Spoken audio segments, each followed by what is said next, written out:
The big stories of the day. Yeah. Hi, Thomas. Exactly. Thanks.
Here we go. I've just seen myself on the screen.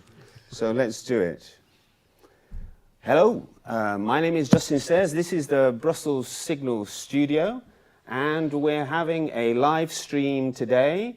And the subject is the Netherlands, Dutch politics and the elections, the stunning earthquake elections, as we've called it in our advert, that took place just a few days ago on November the 22nd. And to discuss what happened and what might happen now, we're very happy. Thank you, all three of you, for coming into the Brussels studio today.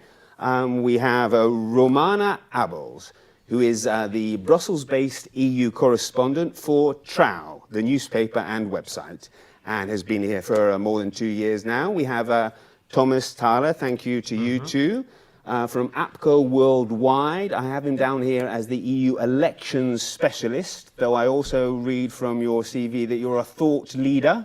Hopefully, yeah. I wish I was a thought leader. And then we have at the end of the table, good evening once again, Sid Lucassen, a writer, analyst, former researcher for the ECR group here in the European Parliament. Hello again. So, what I'm going to do is briefly set the scene, and then I would like your opinions, essentially. Well, so, the result of the Dutch elections, it's fair to say, was a surprise in that Geert Wilders came out as the winner. Some had predicted that he was going to do well, but I think it's fair to say that few people had predicted he was going to do as well as he did.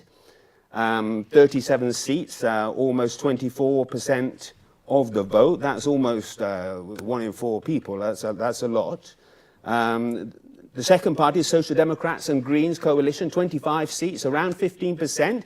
This was led by Frans Timmermans, who is very well known here in Brussels because he was the so-called Green Pope, former Commissioner for Climate Action and what have you. We have now, I'm trying to avoid abbreviations. When you get involved in Dutch politics, there are lots of, you can drown in abbreviations. We have the Freedom and Democracy Party of the former PM Rutte, 24 seats, 15%. And then, so another winner, the New Social Contract, which some people have described to me as a sort of radical centrist kind of party, led by Mr. Omtzigt, 20 seats, 12%. And then you have smaller parties such as the Farmers' Movement, Farmers' Citizen Movement, which did very well in the Senate elections and has around 7 seats, I do believe, from the last elections.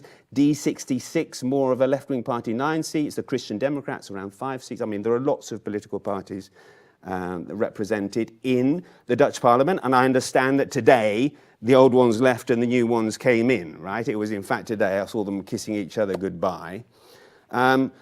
So I guess we have to start by perhaps trying to understand why Mr. Wilders broke through. I mean, is that a fair question? Well, Romani, what happened? Well, let me start with saying I don't know. Okay. So we can speculate on what happened, but we didn't know he was going to grow this fast. We did know him for quite a number of years now, and he was, well, the old guy in politics nobody cared about. Nobody listened even to him a couple of years ago, and then in this election there was something changing, because there was lots of new parties and lots of new leaders, and suddenly he was the more experienced guy in the room. So, and he was funny. I think that happened. He was funny. He was the only one that was funny. But that's not the only thing. There's a housing crisis in the Netherlands, which is quite big. There's a migration crisis in the Netherlands, which is,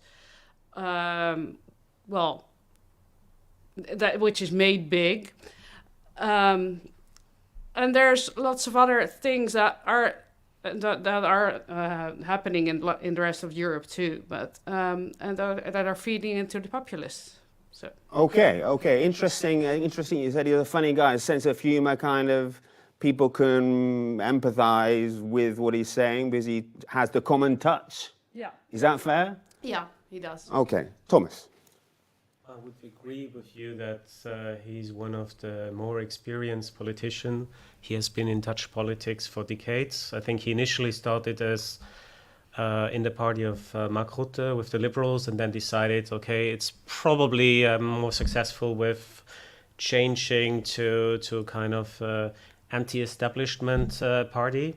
And I think that's also what made the difference. You see it all over Europe. Anti-establishment parties, sometimes on the left, like in Ireland, in most countries on the right. I originally come from Austria. We see similar phenomenon that these kind of parties in times of uncertainty, first we had the pandemic where people were a bit unhappy or very unhappy about certain policies, staying at home, you have inflation, you have the war in Ukraine. There are so many reasons why you might be unhappy, and it, of course, it affects your daily lives. Yeah, you might worry about your job, about your savings. Housing is expensive, and there is lots of migrants coming. And I think it also helped a bit that it was actually his topic that was most discussed. And maybe if you just from the subjective point of view of other parties. For them, they made the mistake to actually push a certain topic. For example, the VVD, the Liberals, probably if they have had a different topic to discuss than the focus on migration, they would have done better. But actually, they also supported them. But this general anti-establishment tendency that you see in so many countries, I think it helped. I think it was surprising, the gap from the first party of Wilders' party to the second. 37 seats to 25 Nobody seats, really expected it that high. But I have to say, in the last days, you already saw it in the opinion polls that he could become number one, but nobody expected. And you're right that the gap between number one and number two was that big. So that was indeed surprising. So you're situating him within a general European anti-establishment movement? I think that is a fair assessment, and of course there are specific Dutch reasons for it, and probably you see with many populists that they are also very charismatic personalities, and maybe as a non-Dutch, for me it's a bit difficult to understand where he's more funny than others, as I mainly look at him when I listen to him when he talks in English, for example. But still, I think this charisma is a characteristic that many populists share. And on top, he was kind of using the right arguments or the right topics trended at the right moment when actually the election took place. Well, it sounds like he was a bit lucky to a certain extent. Or timing was good anyway. I wouldn't disagree with you. Okay, Sid. Yeah, indeed, his humor is a powerful point that Geert Wilders has, but I would contend that it was not a light-hearted election, not at all. The election was not decided by humor. It was, in fact, an election decided by deep felt pains, and the deep pain in the heart of the electorate. And they've been, of course, willing to give their faith to mainstream parties, establishment politicians, and to a large degree now, centrist parties have been abandoned by their voters. And it's because of the pain, the deep felt pain. And it's not just about migrants coming and immigration. Of course, in the Netherlands, you really have to basically live with your parents until you're 40 years old because there's just no housing. Why is there no housing? Well, that's the result of different crises. Of course, the pressure from immigration, but also nitrogen policies that forbid you from building houses. But then there's a shortage of construction workers, people with practical education. Of course, you can import them from Bulgaria, Romania. But even if you do, these people also need to live. And so there's enormous pressure on the housing crisis, but not just about immigrants coming, but a demographic and cultural shift that has already taken place, that has already transformed the face and features of the big cities. And make no mistake, it's not some signal that Netherlands has now become a racist country, as of course in the EU many people like to frame it. No, because many people actually with immigrant backgrounds have been voting PVV. Why? Well, what's the next contender? It's Frans Timmermans. It was already mentioned by the other speakers. Geert Wilders is more in touch with the people when you compare to Frans Timmermans, who is an EU commissioner on the budget of the EU, gets 10,000 euros, campaigning, supposedly for people who have no money to buy a warmth pump, who have no money to pay for all these sustainability policies and subsidized Teslas and whatnot. People who live in the countryside, who have to drive a lot to get from their work to their house, who are suddenly taxed on CO2 emissions and whatnot. So the people who suffer the brunt of the globalist climate policies, they are the people who abandoned the left and started to vote for Geert Wilders. So yeah, I think it's a perfect storm of identitarian and socio-economic questions that decided this elections. And therefore, the Netherlands also within a European paradigm. It's part of a Europe-wide phenomenon, do you think? That remains to be seen. In any case, it's already clear now. Look at the VVD. They dropped the cabinet, they abandoned the cabinet on the question of immigration. Now Geert Wilders presents himself as, okay, I'm willing to be a reasonable guy, I'm willing to be moderate and have temperance, and I wish to negotiate about immigration. And now the VVD said, ho, we back out of this election. Right. That's This is the next topic I wanted to address, because obviously now we have Mr. Wilders as well, the head of the most successful party in the latest elections. And will there be a government? How long is it going to take? Now, according to what I've been reading, we still don't know today. There have been these duos of different parties getting together with the negotiator to try and see if a right-wing government is possible. But as you've just said, Sid, I mean, there's already the former party of Mr. Rutte's party already saying they don't want to take part in the government, but maybe they would support a government, and some kind of confidence. And now you see that on these polls, the PVV is actually even bigger. So they went from 35 to 37 in the last moment, and now in the polls they are at 42. Why? Because Mark Rutte, the former prime minister, he wants a job with NATO. And it's been literally said in the Dutch media that if Wilders becomes part of the new cabinet, that on, of course, the level of internationals, globalists, EU technocrats, it becomes difficult and even impossible for Rutte to obtain this new job at NATO. And this got back to the Dutch discourse, and this gave an even further push to the PVV, saying the globalists are actually deciding who will be allowed to run the Netherlands. Okay, so let's talk about, will there be a right-wing government in the Netherlands? Because there is not only the case of Mr. Rutte's party, but also Mr. Omtzigt and the Central Party who have... Wasn't there a photo taken of him? Yeah. Just the other day, he had a piece of paper saying he wouldn't join the coalition, or not with Wilders. He will not join the coalition, in the three-party coalition with Wilders and the Farmers' Party.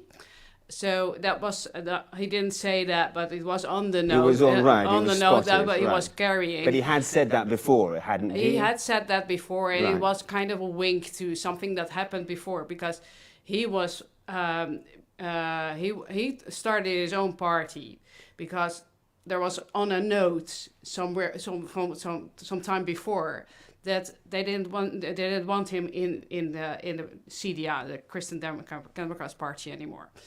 So it was kind of funny. What is going to happen, and are we going to have a right-wing government? Oh, we won't know for several months. It could take a long time. So we have a coalition country. So you need 75 seats in parliament to form a government. Wilders only has 39, so 37. So he has to get other parties on board. Right. If you have read his program, you know. Well, there's no way other parties can support that. It's kind of the most radical program I've ever read. For example, just give us one or two examples. He wants to. He wants to shut down mosques. He said in the past that he wants to shut down mosques and leave the European Union. He said that in the past, right? Yeah. It's in the program too. But this is the new Wilders who's prepared to compromise. No, there's not. Yeah, right. Right. Yeah. There's a new Wilders, but nobody knows when he's the new Wilders and when he's the old Wilders. Okay. So this would explain the reticence. People want to know: is he just being nice to get into power, and then will he revert to what he said before? What do you think, Tom? I think first I would just short remark to what was said before. he actually won the election. But I think people were looking for different solutions. You saw it in the opinion polls. At some point, it was the farmer citizen movement who was at the very top of polls. Then this new party, new social contract came up. Then he was just the next in line. So, of course, he had a good campaign. He won, and he's the legitimate winner of this election. But it's not that people were just looking for him as the solution. They were just looking for any kind of solution. And what I said before, it's probably he just had a good moment, because when he actually was polling very well, there was the election. So just as a small remark. And now, well, if he wants to govern, as you have just said, in the Netherlands, it's very normal that you need compromise. Without the compromise, even if there's new election, even if he does a bit better than now, he still needs coalition partners. So the fundamentals don't change. So I guess if you actually want to bring in Mark Rutte's party, the VVD, a Renew party, a Liberal party, and Omtzigt, who is still, even if he left the party, a Christian Democrat, and is also, there are some rumors that he actually wants to join the EPP group in the one or the other way, at least at kind of some cooperation. I think if he doesn't kind of give them some concessions, it won't happen. He won't have Wilders as prime minister. There won't be probably new elections. We will come up with a different solution. As Timmermans, I think he said he sees his party in opposition. Maybe he's just waiting and hoping things develop. But I think that is not likely. So either you have right of center governments, and then of course we can discuss it's 3 parties, 4 parties, 1 party tolerating. Is it a government with an own majority, or that is just tolerated with a supply and confidence agreement? So there are different options, but I think if there is a government, it's right of the center. And if this is not happening, it's probably new elections, but it will take a long time. As in the Netherlands in the past, it was always many months until the new government was formed. Here in Belgium, it can't. Well, they have some similarities, these two countries. Long negotiation. But I think if this Wilders is kind of coming, he needs to prove that he's indeed a Wilders. Right. Otherwise, he's not prime minister. I cannot imagine that centrist parties will support him if he has this radical agenda. So there is probably no Nexit or no radical expulsion of people with migration background. I think he excluded that himself. I think he already acknowledged that he needs to adapt if he wants to be in government. And I think that is something that you see in many countries. Right. You have kind of radical solutions before the elections, also in order to motivate your own voters. But then you acknowledge you need this compromise to govern, and then you need to find common ground with your partners that actually also have some legitimacy to ask for their voters to get some concessions. So I think that's the political system as it is conceived by the constitution. It happens elsewhere, it's true. And we saw it many times, and I also imagine it to be Wilders is determined to take responsibilities. So of course he will negotiate and he will try to find a compromise. Of course everyone tries its best to move it to his or her own parts, that it's more helpful for their own voters to understand why this compromise was taken. And I think he's a good communicator, and he's capable of communicating it also to his voter base. And of course, some people will be disappointed because they expected some more radical changes. But I think most of his voters will understand if he wants to achieve some policy successes that are in line with his party's political demands before the elections, then a compromise is necessary. And I think he will kind of try everything to bring the Omtzigt and also the Liberal VVD on board. If he's successful, that's a different story. Do you expect him to be the next premier, Sid? Well, you have to look at things a bit more Dutch internally to understand this, because it's not just about whether Geert Wilders is a great communicator. It's also about, is he a great delegator? And in order to run a party, you need to be able to delegate. And this has always been a weakness of Geert Wilders, that he wants to be the one guy. You see it in the PVV, that he is the only member of his party. So we can't even speak of the PVV as a traditional sense, a traditional party like Forum for Democracy. You can become a member and you have everything that normal parties do, like gather for drinks and so on, and have different hubs, and the PVV doesn't have that. It only has one member, which is Wilders himself, which begs the question, who is he going to push forward as a competent minister? Who does he really think is a qualified guy or woman to run the cabinet? And the answer to that is actually a big dark hole. One of a few of his most loyal people, such as Harm Beertema and Helders and whatever, they have jumped ship right before the elections, in fact. So that's unclear. Who is he going to push forward into his own cabinet? Then another thing is, yeah, you can talk about Geert Wilders being Geert Wilders making a compromise. But in the end, we've now reached the stage where, and Corona and of course the climate laws and the nitrogen and all that has made it abundantly clear to voters. What's the point of even having a national debate if so much of the directions and directives are nowadays coming from World Health Organization, European Union, United Nations, whatever, if they're already coming from transnational Crimea, and they are directly implemented by local and provincial bureaucrats, already made directly, sustainable development goals directly translated into policy. And that's actually why people voted for Geert Wilders, because they want this sovereignty back. So in that sense, it doesn't really matter how much compromises Geert Wilders can make. What's the point if the policy is already just pumped right out of transnational institutions like the EU and the United Nations and the World Health Organization, goes directly into local policy?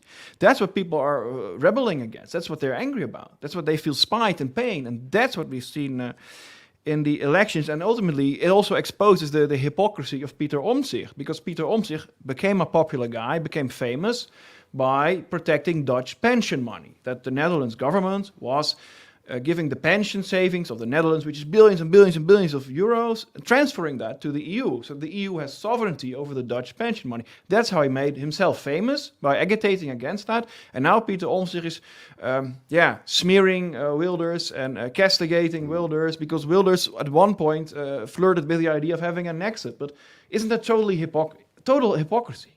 What do you mean, total hypocrisy? Because if you reach the stage that you as a local guy on a local national platform try to influence something, in this case protecting the sovereignty of the Dutch pension money, and you run into the problem that this is already decided at an EU level, and no matter, you can jump high and low at a national level. You can't do anything about it. Exactly. And then you can try to break open, as the Brits have done, or whatever, but it's a run course, and then you can make a cultural discourse about it and have agitation in the media, but in the end, you have to look at the structure of power and the structure of policy.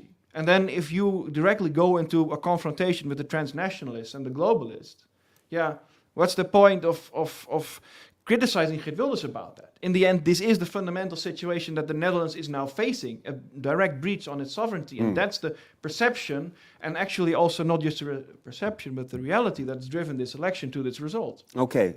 And that leads me on to the next subject, which is the EU, in fact. But before I do, for those of you who have just turned on or tuned in, we're discussing the Dutch elections. We have Sid Lucassen, writer, analyst, former researcher with the ECR group, which is here in the European Parliament. We have Thomas Thaler, who works with APCO Worldwide and is their EU election specialist. They're a very well-known consultancy here, lobby firm in Brussels. And we have Romana Abels, who is the Brussels-based EU correspondent for Trouw newspaper. So let's move on. The EU. Okay, so I guess there are lots of ifs, aren't there? But let's just say, for argument's sake, that we do get a right-wing government, and it may be even a right-wing government led by Wilders, or in which Wilders has a big say, right? What does that mean for the European Union? Now, that's a big question, given that he has in the past argued in favour of Nexit, the departure of the Netherlands.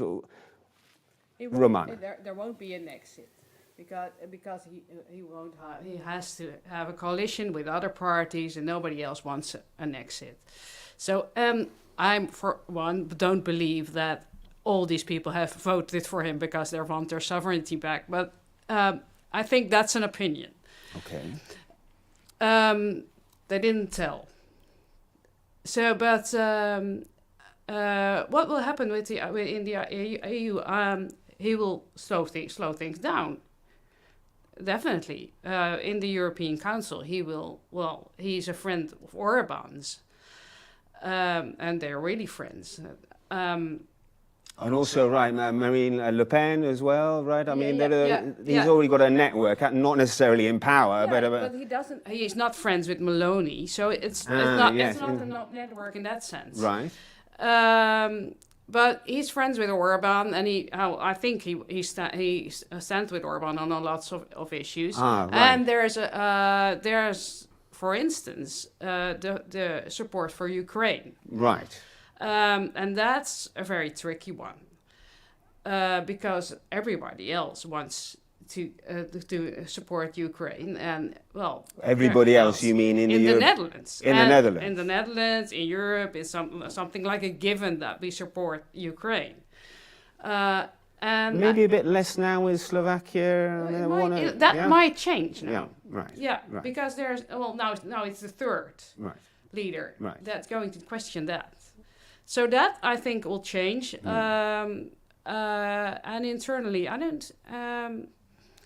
I'm not sure. Yeah, the green policies will change. Ah, right. Yeah. Okay, because he's already been skeptical on that front. Okay. Yeah. So, but you're saying that basically, given the size of the EU machine, the only real effect he can have when he comes to Brussels is to slow things down, or maybe threaten to veto. That's what you're saying in essence. Okay. Would you like to come in on that? I would agree with you in this sense that, as we discussed before, internally in the Netherlands, if he wants to have this coalition, he needs to compromise. So I think he understands well that he has to get rid of his most hawkish ideas.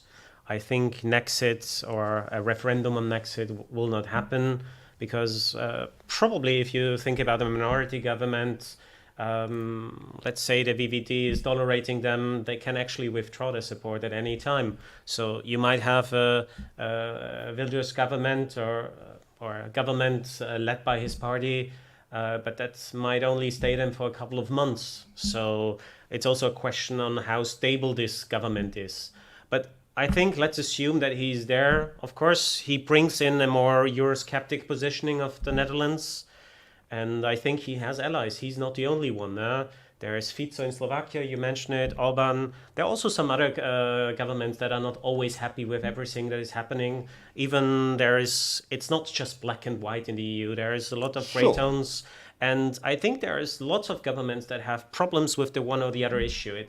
He will have to some extent also allies. And I think on the green policies, I would say there's a general tendency also with large parts of the center-right, pro-business MEPs, pro-business prime ministers that actually want to change this. Not everyone is like Timmermans. Not everyone is a green pope, as you described it. That was not my wording.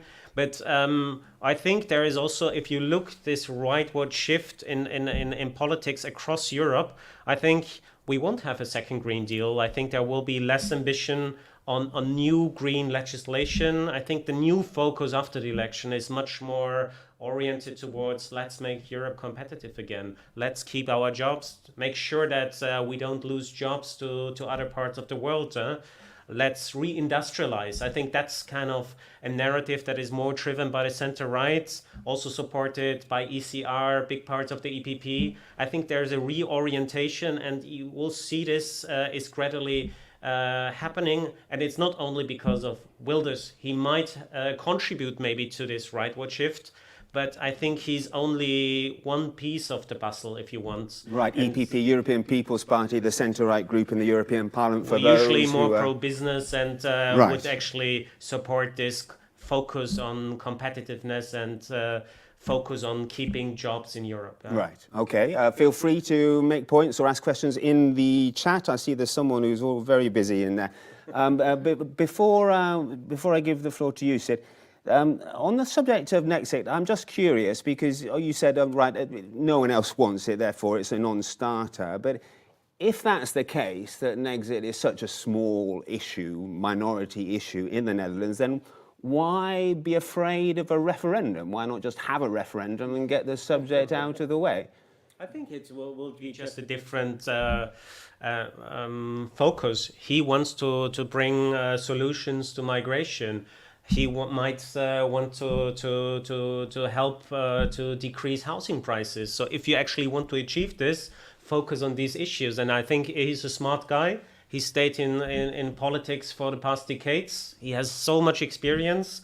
So if he wants to succeed, and if he actually wants to stay in power not only for the next half year, but for longer, I think he understands well that he actually needs to focus on these concrete problems. Okay, maybe so Nexit's not a big one, essentially. I think he understands if he really wants to stay there, he needs partners. And if you actually, your first thing, you just upset your partners with whom you want to work together, I think it won't happen. Right, Sid. Yeah, I agree with that.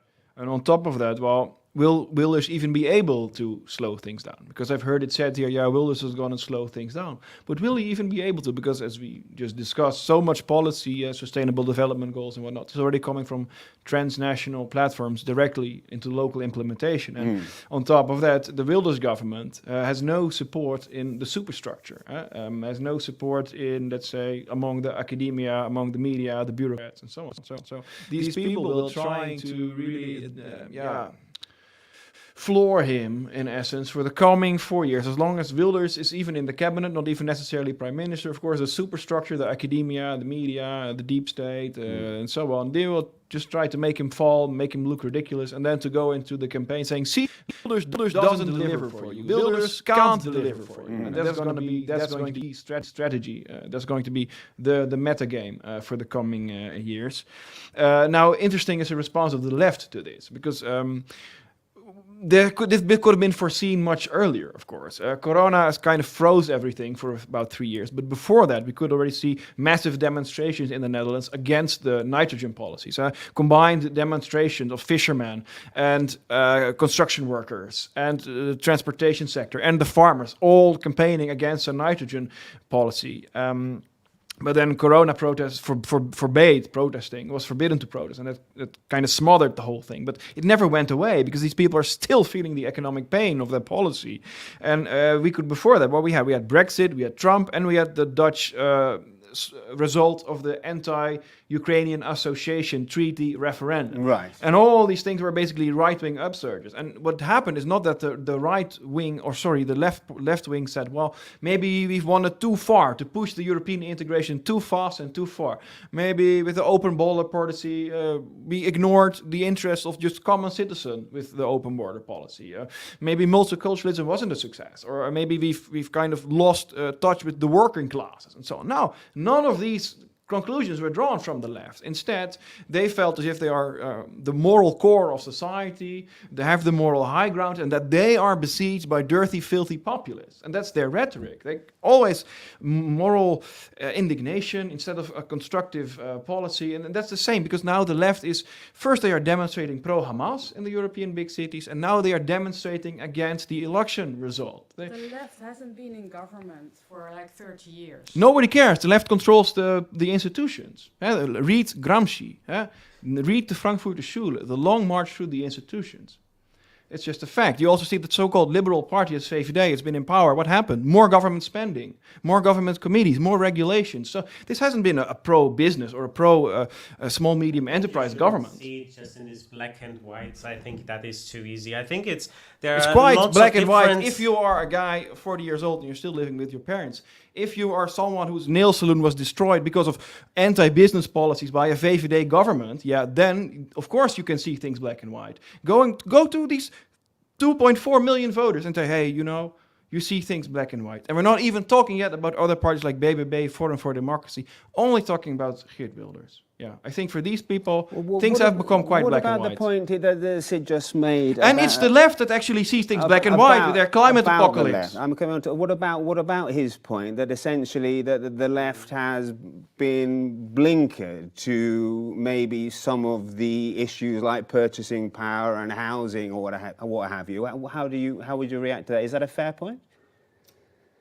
I think, as we have discussed in the Netherlands, there are a lot of different parties. There's always kind of someone that uses difficult economic situation and offers simple solution. And sometimes these kind of solutions find also support in an election. So I think not everyone was just looking for many years that Wilders comes. Of course, other parties made mistakes. They actually pushed forward the wrong priorities that didn't help people, that were not helping to create jobs, not helping to create the housing prices. Environmental legislation, is that what you're referring to? Partly, but I think you mentioned housing prices.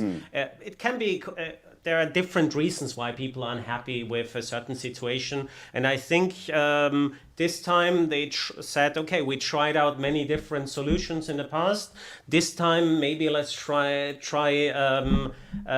Wilders and a more radical approach. Maybe the next time it's different.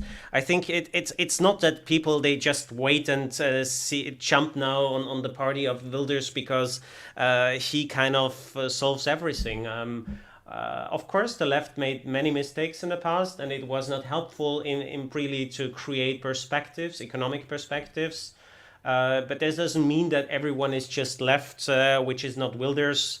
And you have more centrist parties, more center-left parties, very left parties. There's different ideas on how to solve issues, and you have 16 different parties.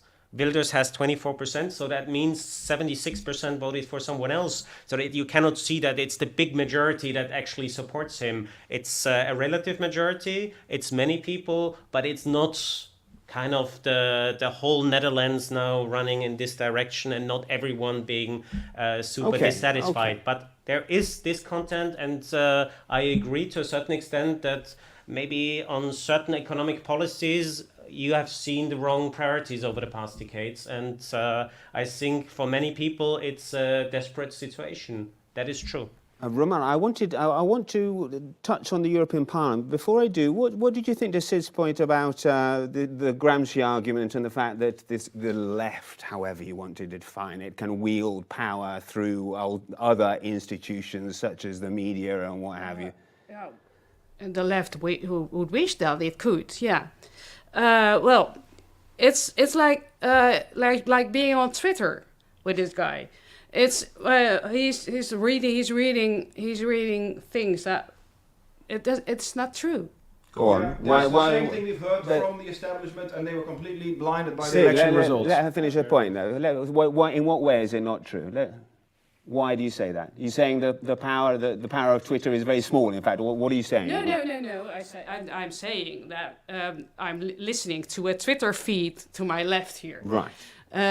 So that is all the fault of the left. I read that on Twitter all the time. I don't know how the left could have done it. I can explain it if you want. I can really explain the rational argument. Okay. Yeah. Take the bot and brood discussion. So you have to explain that. I'm going to do it. So we had Wouter Bos and Balkenende already decided the so-called generaal pardon. We had, of course, the Pim Fortuyn revolution. That's an amnesty. Yeah. So basically, they literally said, okay, we've seen the upsurge of Pim Fortuyn popularity. He's a politician who was murdered, very critical on immigration. Okay, we're going to deal with this. From now on, we have a full immigration stop, and everyone who is here is going to be nationalized and get Dutch citizenship. So this was basically already dealt with more than 20 years ago. But what happened is that majors independently, supported by lawyers who actually get subsidies from the government to give all sorts of asylum seekers and refugees and have infinite processes against the government. Although this was actually forbidden by the Generaal Pardon, as agreed by CDA and PvdA, also a Labour Party. But what happened is that majors independently started to build refugee centers and adopt refugee centers and so on. And in a way, then the VVD was just put for het blok and said, okay, this is what's going to happen, you just have to take it. And then when the VVD was blindsided by this development, and when they were governing with the Labour Party, they said, okay, that's it. And so on, all the left lawyers and the human rights treaties, it's gone on and on and on and on, this immigration. So using the courts to make wield their power. Exactly. So you have to explain the Dutch demography situation, the Dutch immigration situation, not from electoral results, because CDA and VVD, they've all said, well, we are quite restrictive on immigration. But it doesn't matter, because the power is actually wielded by judges, by international treaties, by court case decisions and so on. That's how it's continuing all this time. Is that So what is continuing? The problem of immigration is continuing. That's the problem? Yeah, Yeah, de okay. facto laws are just ignored in practice. Oh, right, okay. Are you agreeing? No, I'm not. I hoped he was finished. You have the chance to respond. No. Well, there's an election. I'm agreeing with him here. Like there's a big majority that didn't vote for Geert Wilders. That's the majority. Right, but that's in a system like yours. That's always the case. So Yeah. That is. So there's 37. There's 24% of people that feels left out, and I think, and you're right, that we should listen to what their problem is. The government should listen. Everybody should listen. I don't think that someone needs to to imagine their problems by themselves. Is it sovereignty? I don't know. Is it immigration? I don't know. Is it housing? I don't know. Probably they have different problems. Someone has housing problems, and someone else has immigration problems. I think that's the case. There is no unemployment in the Netherlands, none to speak of. So that's not a problem. Interesting. Yeah. I want to come to you, Thomas, because given your overview of the EU institutions here, because there's another potential issue if there is a Wilders government, and that is the European Parliament, the Independence and Democracy Group, would be the first, Prime Minister, am I right? The first leader of a country within that group? Not in the European Parliament, that would be on the European Council side. No, but has there been another party in power within the ID group? So from the ID group, so we're not talking about the European Parliament, but on the Prime Minister level, on the Council side, I think that it would be the first, if he would be elected as Prime Minister. There has never been before an ID Prime Minister, but as we discussed it before, there are certain other Prime Ministers that probably have similar priorities. I'm thinking about Viktor Orban in Hungary, Robert Fico, who used to be part of the SD group but was rejected, as he is now in power with an ID member, kind of a nationalist Slovakian party. And so it's not that he would be the only one that raises difficult question and would slow down decision making. I think that wouldn't be a first time, but in terms of membership to the ID group in the European Council, I think that was not the case. We already had in some other countries, we had government participation. I think about my own country, Austria, the Freedom Party there used to be in government for a very long time. Okay. So in terms of ministers, transport ministers, ministers of the interior, you had it at several occasions and in several countries. Also think about Italy, think about some other countries. But I think it would be a first time that the Prime Minister from an ID group would take part in the European Council. In the European Council, okay, so that would be a first. Okay. Should we talk about Ukraine? Is this a big factor? I don't know.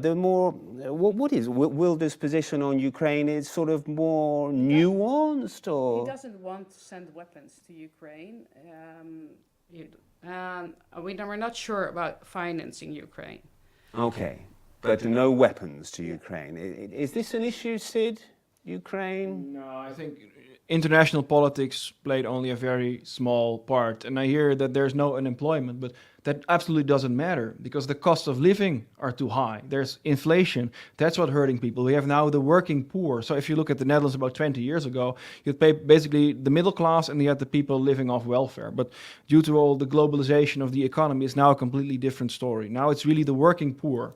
And that's just people who work very hard and work full hours and still can't get by. That's the new problem here. Okay. That's true.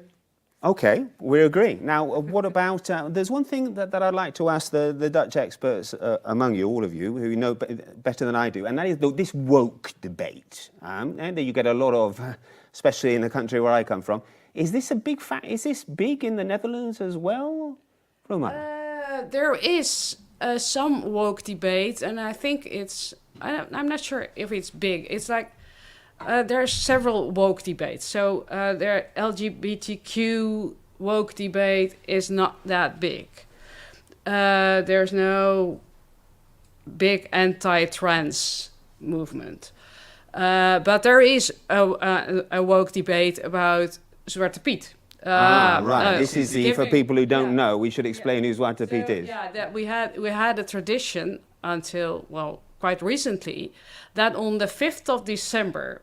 Today, some very old white guy with a beard would come on a horse, and he would bring his servants, and his servants would be black.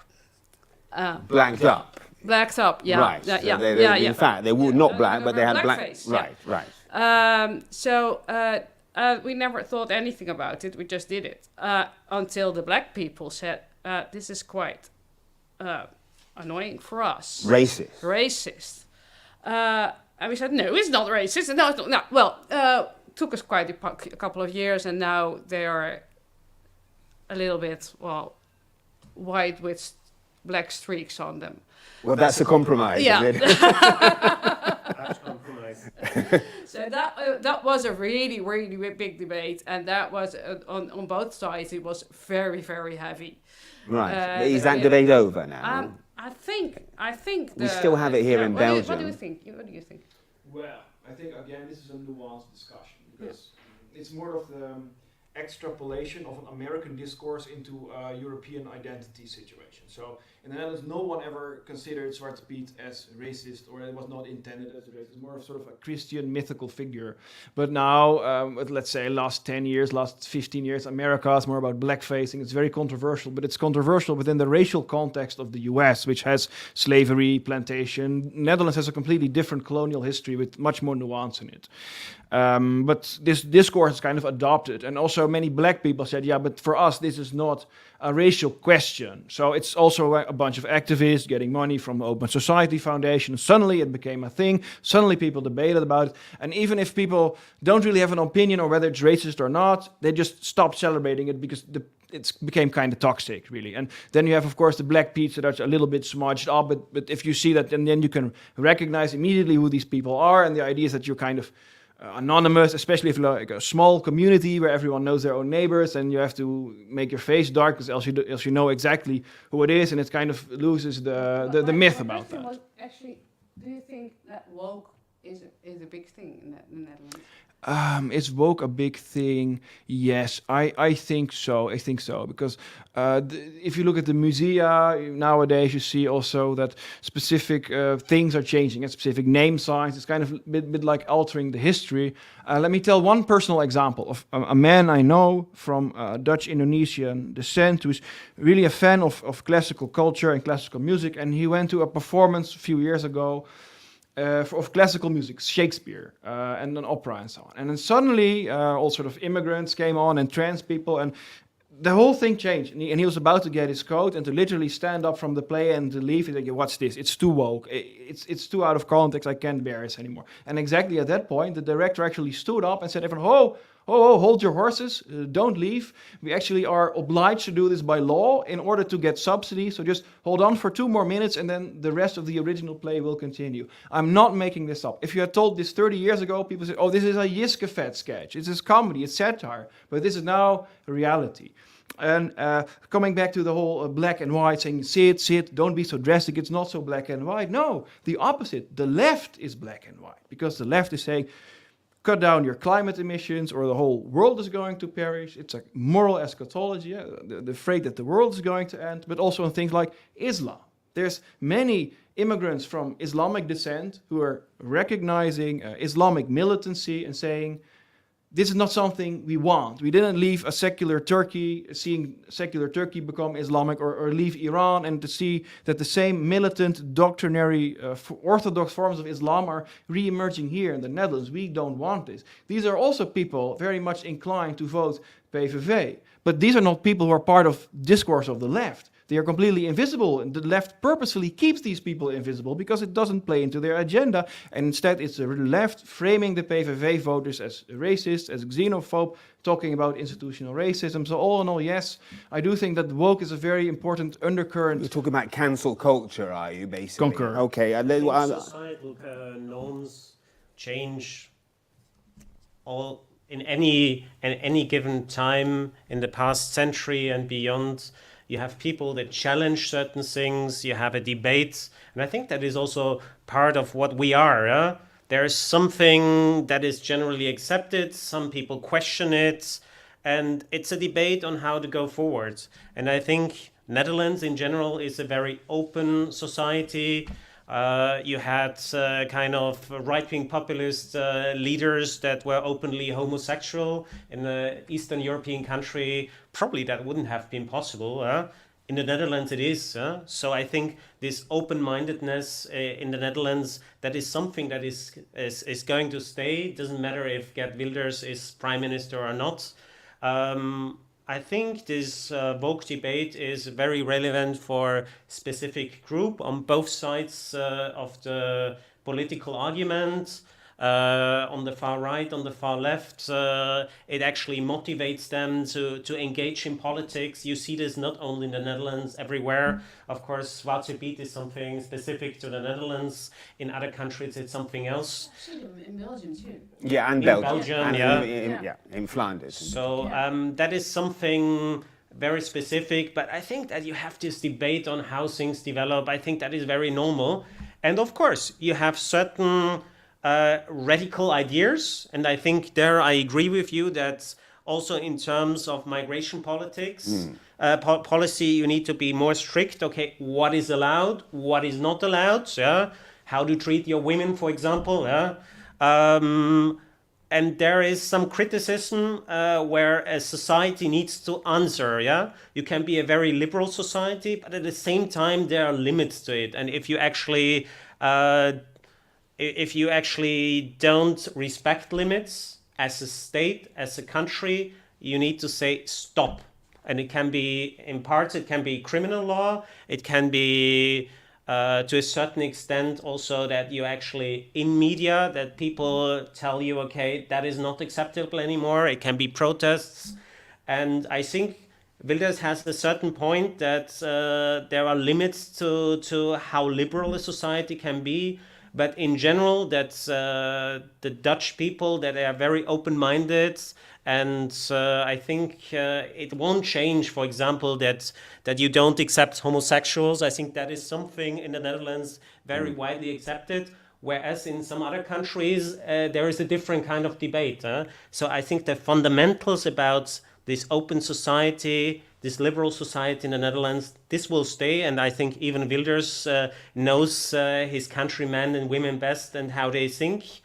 But of course, to some extent, especially when you think about to which extent radical solutions that are partly also imported to Europe are accepted or not, there needs to be a debate, not only in the Netherlands. And there we need, as an open society, also to show to some other people there are limits, and certain things are acceptable in a country and certain things are not. And I especially want to mention this example on how to treat women, where you always, if you think about Iran and some other countries, where I think the European concept is a different one than in the countries that I've mentioned. Okay, Romana, you wanted to come in. No, I wanted to give him the word, actually, because I wasn't... Oh, you wanted him to speak? Yeah. Okay, well, in that case, I mean, we've touched on it. We're already heading for an hour, look, and the woke question came from the chat. We've touched now on migration, Islam. Maybe we should do a bit of that.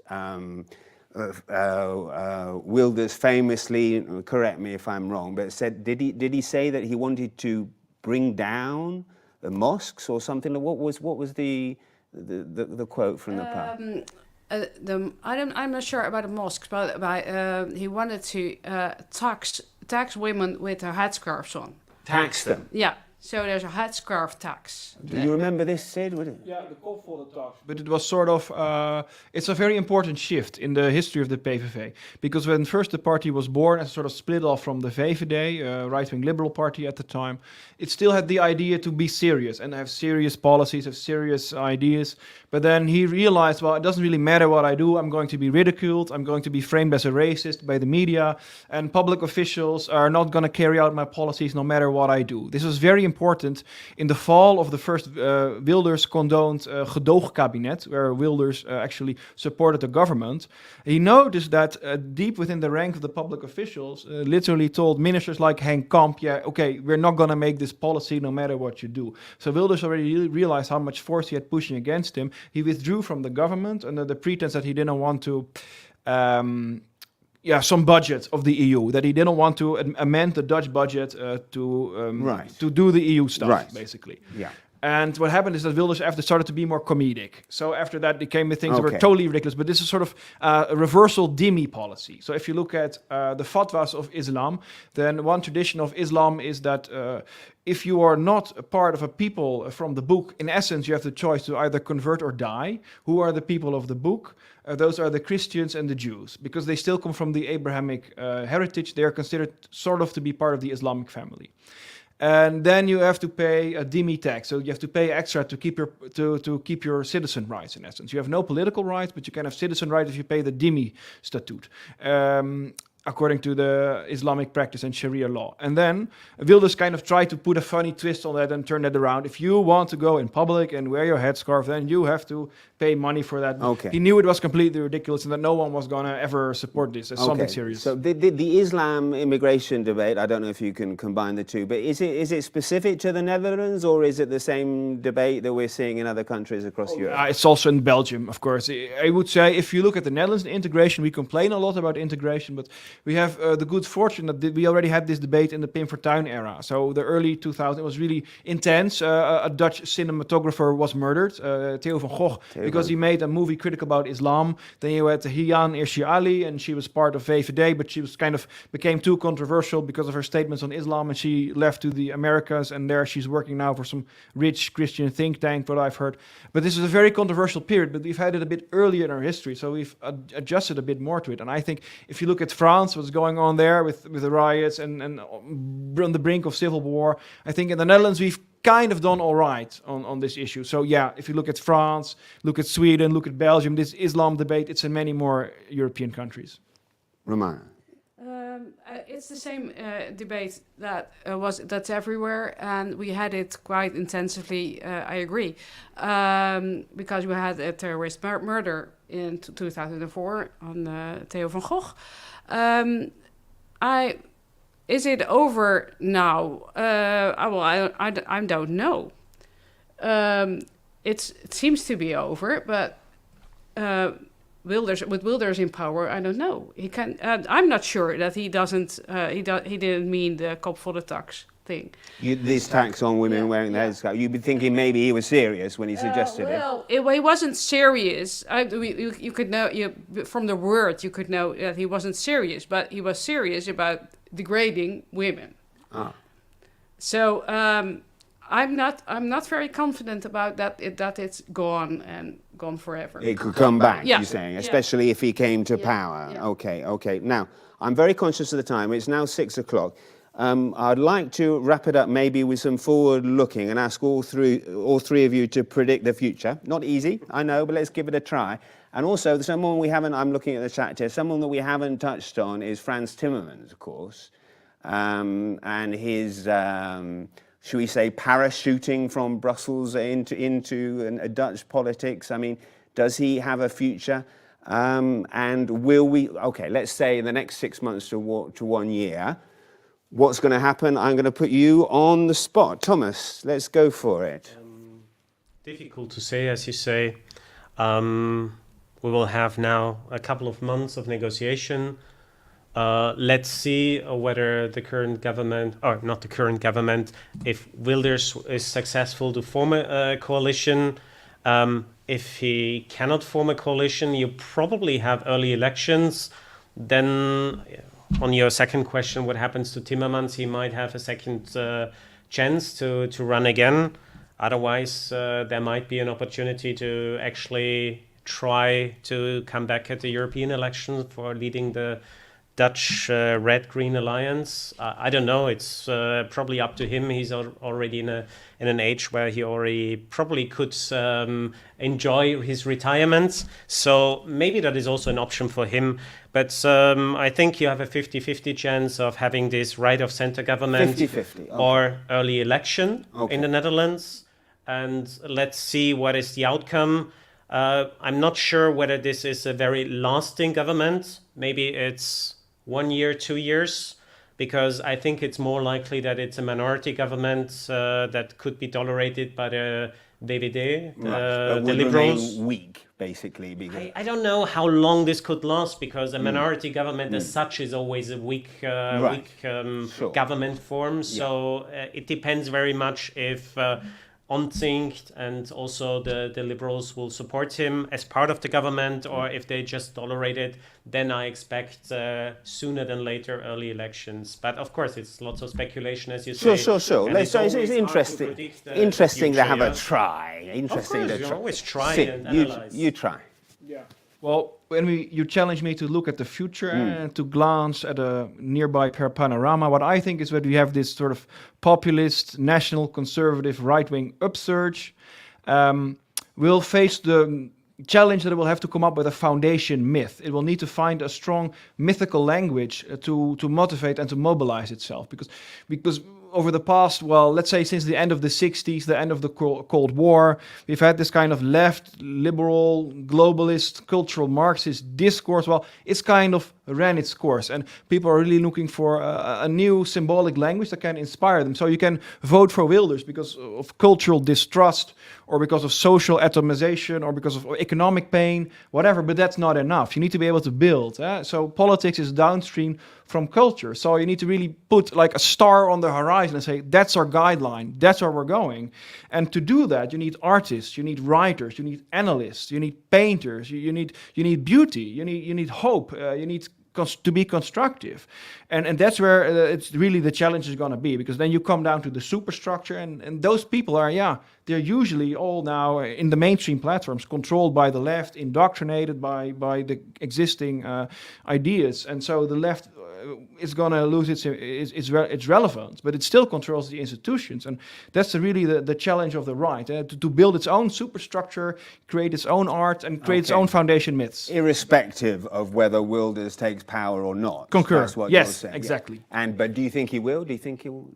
Well, in any case, if the establishment is going to say, Wilders, we're not going to take you no matter what, Wilders is going to come back with 42 seats. It's going to come be even bigger. And the elites cannot try to downplay him. But then you end up with such a big minority that still has to pay taxes and conform to the will of an intolerant majority, that it's become...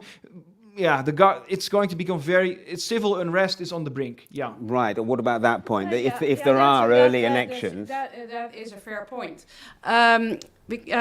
Everything you do makes him bigger.